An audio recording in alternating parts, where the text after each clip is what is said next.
இதுக்கு முன்னாடி வீடியோவில் நம்ம வந்து பாஸ்ட்டில் எப்படி எஸ்ஆர்னோ கொஷின் மேக் பண்ணுறது அதை பற்றி பார்த்தோம். எஸ்பெஷலி வந்து பார்த்திங்கன்னா நீங்கள் நேற்று சாப்பிட்டீங்களா இல்லையான்றது எப்படி இங்கிலீஷில் கொஷினாக கேட்போம் அப்படின்னா டிட் யூ ஈட் எஸ்டர்டே. இதுக்கு அர்த்தம் என்னென்னா நீங்கள் நேற்று சாப்பிட்டீங்களா இல்லையான்னு தெரிஞ்சுக்கிறதுக்காக கொஷின் கேட்குறோம். இங்கே கண்டிப்பாக பேஸ் வெர்பை தான் போடணும், பாஸ்ட் ஏட் போடக்கூடாது. ஏன்னா டிட்ன்றதே பாஸ்ட்டு சொல்லுது, அதனால் இந்த இடத்துல base present form of verb தான் போடணும். இந்த இடத்துல எஸ்ஆர்னோ கொஷினுக்கு முன்னாடி ரைட்டா இந்த கொஷின் வேர்டானா வாட்னா என்ன, எங்கே அப்படின்னா வேர், ஹவுனா எப்படி, ஒய்னா ஏன். ஸோ இந்த மாதிரியான கொஷின் வேர்டெல்லாம் இந்த எஸ்ஆர்னோ கொஷினுக்கு முன்னாடி போட்டால் அது டபிள்யூஹெச் கொஷினாக மாறிடும். For example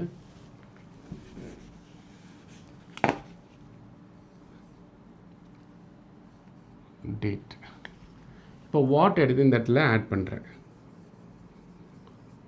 O what did you eat எஸ்டர்டேனா நீங்கள் நேற்று என்ன சாப்பிட்டீங்கன்னு அர்த்தம். நீங்கள் என்ன சாப்பிட்டீங்கன்னு எனக்கு தெரியல, அதை தெரிஞ்சுக்கிறதுக்காக நான் கொஷினாக கேட்கும்பொழுது இது போல் தான் கொஷின் கேட்கணும். நீங்கள் நேற்று என்ன விளையாடினீங்கன்னு கேட்டால் what did you play yesterday. என்ன குடிச்சிங்க அப்படின்னு கேட்டால் what did you drink yesterday. என்ன நேற்று நீங்கள் வாங்கினீங்க அப்படின்னு கேட்டால் what did you buy yesterday. பாருங்கள், ரொம்ப ஈஸி தான். இங்கிலீஷ் இந்த சென்டென்ஸ் ஃபார்மேஷன்லாம் ஈஸியாக உங்களால் ஃபார்ம் பண்ண தெரிஞ்சிச்சுன்னா ஈஸியாக நீங்கள் கொஷின் கிட்ட ஆன்சர் பண்ண முடியும் இங்கிலீஷில். இதுக்கான ஃபார்முலா என்ன இருக்கணும் அப்படின்னா கொஷின் வேர்டு இருக்கணும் ஃபஸ்ட்டு, தென் வந்து did, then subject, then base verb. ரொம்ப ரொம்ப இம்பார்ட்டன்ட். பேஸ் வேர்பை தான் யூஸ் பண்ணணும், வேறு எந்த வேர்பையும் யூஸ் பண்ணக்கூடாது. தென் எக்ஸ்டென்ஷன், எஸ்பெஷலி பாஸ்ட்டில். இப்போ உங்களுக்கு புரிஞ்சிருக்கும்னு நினைக்கிறேன். அதே எங்கே நீங்கள் சாப்பிட்டீங்கன்னு கொஷின் கேட்டால் எங்கன்னா என்ன வரும் இந்த இடத்துல வேர்.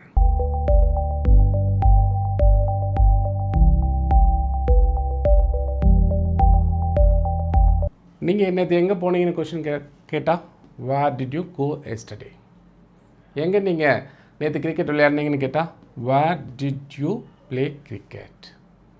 ரைட். ஸோ எப்படி நீங்கள் சாப்பிட்டீங்கன்னு கேட்டால் how did you eat yesterday. ஏன் நீங்கள் நேற்று சாப்பிட்டீங்கன்னு கேட்டால் why did you eat yesterday. எப்பொழுது நீங்கள் சாப்பிட்டீங்கன்னு கேட்டால் எப்பொழுதுன்னு என்ன வென்னா when did you eat yesterday. ரொம்ப ஈஸி தான் பாருங்கள். ஸோ எஸ்ஆர்னோ கொஷின் முன்னாடி இந்த கொஷின் வேர்டெலாம் போட்டிங்கன்னா அது வந்து டபிள்யூஹெச் கொஷினாக மாறிடும். இப்போ இந்த இடத்துல சப்ஜெக்ட் மாற்றிட்டிங்கன்னா மீனிங்கும் மாறும்.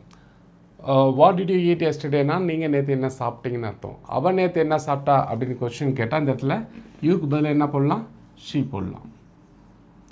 What did she eat yesterday. அவன் என்ன சாப்பிட்டான், what did he eat yesterday. அது என்ன சாப்பிட்டுச்சு, what did it eat yesterday. இந்த இடத்துல அவன் என்ன அவன் எங்கே சாப்பிட்டான் அப்படின்னு கொஷினாக கேட்டால்